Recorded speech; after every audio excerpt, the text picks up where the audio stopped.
آج بہت سے لوگ شرک کر رہے ہیں صبح شام، لیکن وہ کہتے ہیں ہم مشرک نہیں ہیں. تو اس میں بھی جیسے میں نے بتایا بہت سے لوگ برائی کر رہے ہیں لیکن اپنے آپ کو برا نہیں مانتے، کیونکہ برائی کی ڈیفینیشن ہی چینج کر دی انہوں نے. تو ایسے ہی بہت سے لوگ کہتے ہیں یا علی مدد، یا رسول اللہ مدد، یا غوث اعظم مدد، قبروں سے بھی مانگ رہے ہیں، اور حضرت عیسیٰ کو اللہ کا بیٹا بھی کہہ دیا، نبی کو مشکل کشا، حاجت روا، ساری وہ شرکی عقیدے رکھ کے بھی کہتے ہیں ہم توحید پرست ہیں کیونکہ ہم ایک خدا کو ماننے والے ہیں. تو اللہ کہتے ہیں یہ اتنے تکلف کی ضرورت بولو، یہ توحید کے خامخواہ کے تکلف کی ضرورت نہیں. اس کی مثال ہے جیسے کوئی خاتون کہے اپنے میاں سے کہ میں ہی ہوں نا تمہارا میاں. ہاں جی، صرف میرے میاں کون ہیں؟ آپ ہیں. اچھا پھر اس کے ساتھ کیوں گھوم رہی تھی؟ بائک پہ بیٹھ کے اتنا چپک کے بیٹھی ہوئی تھی اس کے ساتھ، راتیں بھی اسی کے ساتھ گزارتی ہو. کبھی میں دیکھتا ہوں کہ اس کے ساتھ تم ہنس ہنس کے باتیں کر رہی ہو حالانکہ وہ تمہارا نامحرم ہے. کبھی اس کے ساتھ کہتی وہ تو ٹھیک ہے، میرے ان سے بھی تعلق ہے اور وہ ٹھیک ہے، یہ آپ کا بیٹا ہے، یہ فلاں کا ہے، یہ والا فلاں کی سے میں نے جو ہے نا اس کے ملاپ سے ہو گیا تھا اور یہ ہو گیا تھا. میاں میرے صرف تم ہی ہو. وہ کیا کہے گا؟ بیگم اس تکلف کی ضرورت، اتنا نیک بننے کی ضرورت آپ کو نہیں ہے. یہی کہے گا نا کہ جب میں میاں ہوں تو اس کا مطلب کہ بھائی جو ریلیشن میاں سے ہوتا ہے مجھے سے ہوگا، کسی اور سے نہیں ہوگا.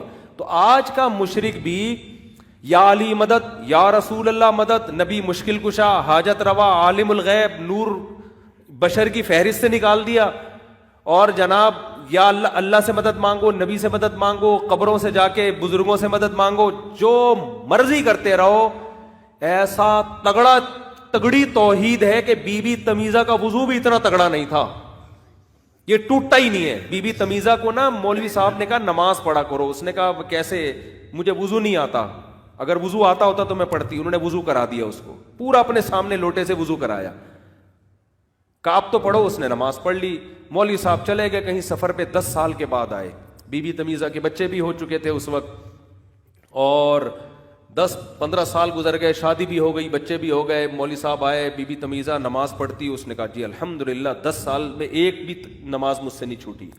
وضو بھی کرتی ہو؟ کہتی وہ تو آپ نے کرا دیا تھا مجھے. تو ہمارے استاذ یہ واقعہ بیان کر کے کہتے تھے کہ بی بی تمیزہ کا وضو 10 سال میں بچے پیدا ہونے سے بھی نہیں ٹوٹ. ادھر لوگوں کا وضو ذرا سی ہوا خارج ہو ٹوٹ جاتا ہے، اتنی سی ہوا. بعض وہمیوں کا تو کنفیوژن سے ٹوٹ جاتا ہے کہ پتہ نہیں شاید ٹوٹ گیا، وہ احتیاطاً کر رہے ہوتے ہیں دوبارہ. اور بی بی تمیزہ کا شادی ہو گئی، بچے ہو گئے، مگر ایسا پاورفل وضو ہے کہ ابھی بھی. تو ایسے ہی بعض لوگوں کی توحید اتنی پاورفل ہوتی ہے کہ یا علی مدد، یا غوث اعظم مدد، یا عباس مدد، یا حسین مدد، یا حسن مدد، یا فاطمہ المدد، یا رسول اللہ مدد، یا غوث اعظم مدد. صبح و شام اللہ کے علاوہ بیسیوں سے مدد مانگتے ہیں، لیکن کہتے ہیں ہم صرف ایک خدا کو مانتے ہیں، ہم مشرک نہیں ہیں. تو یار یہ تو عیسائی نسبتاً اچھے نکلے جو صرف ایک شرک کرتے ہیں کہ عیسیٰ اللہ کے بیٹے ہیں. وہ صرف حضرت عیسیٰ سے مدد مانگتے ہیں، اس کے علاوہ نہ قبروں سے کسی سے بھی نہیں. ان کو ہم کہہ رہے ہیں کہ مشرک ہیں، کافر ہیں، اور ادھر درجنوں کو خدا بنا لیا آپ نے، اور آپ کہہ رہے ہو کہ ہم تو صرف ایک خدا کو ماننے والے ہیں. تو اللہ کہے گا کہ اس تکلف کی ضرورت بولو نہیں.